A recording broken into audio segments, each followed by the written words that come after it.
William Morrow and HarperAudio present Silk is for Seduction by Loretta Chase, performed by Kate Redding. Prologue. In the summer of 1810, Mr. Edward Noirot eloped to Gretna Green with Miss Catherine de Lucy.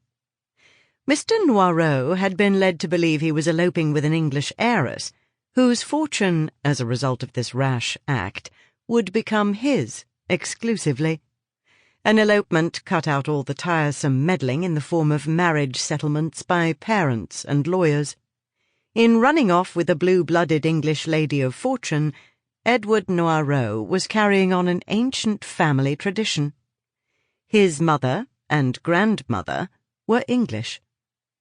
Unfortunately, he'd been misled by his intended, who was as accomplished in lying and cheating in the most charming manner possible as her lover was. There had indeed been a fortune, past tense. It had belonged to her mother, whom John de Lucy had seduced and taken to Scotland in the time-honoured fashion of his own family. The alleged fortune by this time was long gone. Miss de Lucy had intended to improve her financial circumstances in the way women of her family usually did, by luring into matrimony an unsuspecting blue-blooded gentleman with deep pockets and a lusting heart. She, too, had been misled, because Edward Noirot had no more fortune than she did.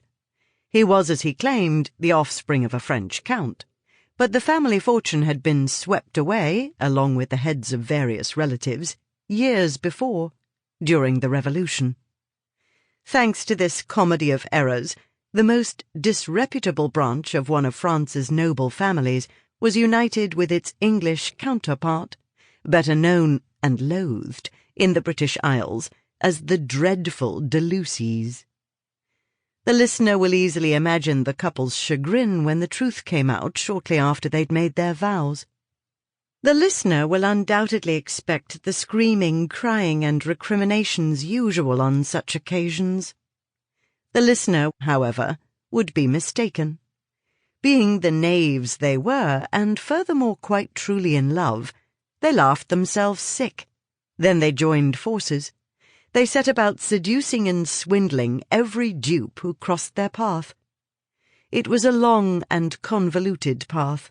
It took them back and forth between England and the continent, depending on when a location became too hot for comfort. In the course of their wanderings, Catherine and Edward Noirot produced 3 daughters. Chapter 1.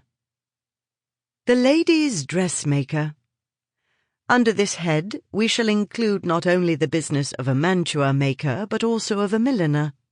In the milliner, taste and fancy are required, with a quickness in discerning, imitating, and improving upon various fashions, which are perpetually changing among the higher circles.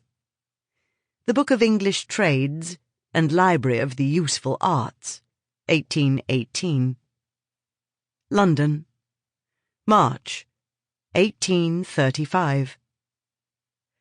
Marcelline, Sophia, and Léonie Noirot, sisters and proprietresses of Maison Noirot, Fleet Street, West Chancery Lane, were all present when Lady Renfrew, wife of Sir Joseph Renfrew, dropped her bombshell.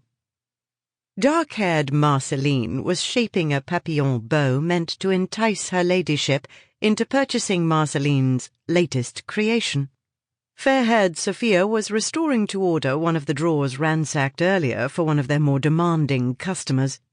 Léonie, the redhead, was adjusting the hem of the lady's intimate friend, Mrs. Sharp. Though it was merely a piece of gossip dropped casually into the conversation, Mrs. Sharp shrieked, quite as though a bomb had gone off, and stumbled and stepped on Léonie's hand. Léonie did not swear aloud, but Marcelline saw her lips form a word she doubted their patrons were accustomed to hearing. Oblivious to any bodily injury done to insignificant dressmakers, Mrs. Sharp said, "The Duke of Clevedon is returning?" "Yes," said Lady Renfrew, looking smug. "To London?" "Yes." Sample complete. Ready to continue?